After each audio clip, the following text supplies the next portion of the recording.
আচ্ছা কোনছে আল্লাহ বড় না মানুষ বড়? ধরো গাদা, তুই কার হাতে কার জোড়া দেশ? কোড়ায় আল্লাহ আর কোড়ায় মানুষ। যেটা কবার কইছে ওইটা কন।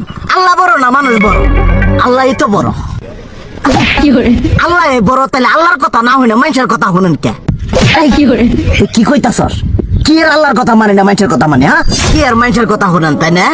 আমনে যে ওই দিনকে ডায়াবেটিসের রোগ নিয়ে যে হাসপাতালে গেলেন, ডাক্তার আপনার কত কিছু খাবার না করলো, সব কিছু না খাই এখন চলতেছেন। তাহলে আল্লাহ যে আপনারে কইছে যে হারাম খাবার না, সুদ খাবার না, কই আপনি তো কাম কাজ বাদ দিয়ে এলাকার আমাদের টাকা পয়সা না গায়ে খালি উল্লে দিয়েই খান, নিজেরা টেও হালাল ভাবে কামাই করেন না। ওই সুদও তো না কটা টিয়া করে লাভ আহে, উল্লে দিয়ে দিয়ে চলেন আর পেটটা বড় বানাইছেন। শুনেন একটা কথা কই, হারামের কোনোদিন আরাম নাই। হালাল পথে রুজি রোজগার করেন, প্রয়োজনে এড়া বেলা কম খায়েন, তাও শরীর পিণ্ডও ভালো থাকবো, কোনো রোগ বেদও হবো না, আরামও পাবেন, আল্লাহও খুশি থাকবো। তুই আমার এইভাবে বুঝাবি আগে কইলি না কে? আসলে এই বিষয়টা তো আমি কখনো মাথায় এইভাবে নিইনি যে আমাদের কখনো ডাক্তার নিষেধ করলে ঠিকই আমরা নিষেধ মানি, কিন্তু উপর আল্লাহ যে কত কিছু নিষেধ করে দিয়ে সেটা মানি না।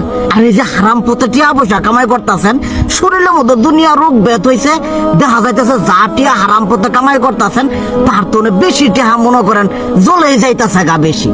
আজকের পর থেকে আমি আর এই হারাম সুদ খামো না, আমি হালাল পথে চলবো, হালাল টাকা পয়সা ইনকাম করবো।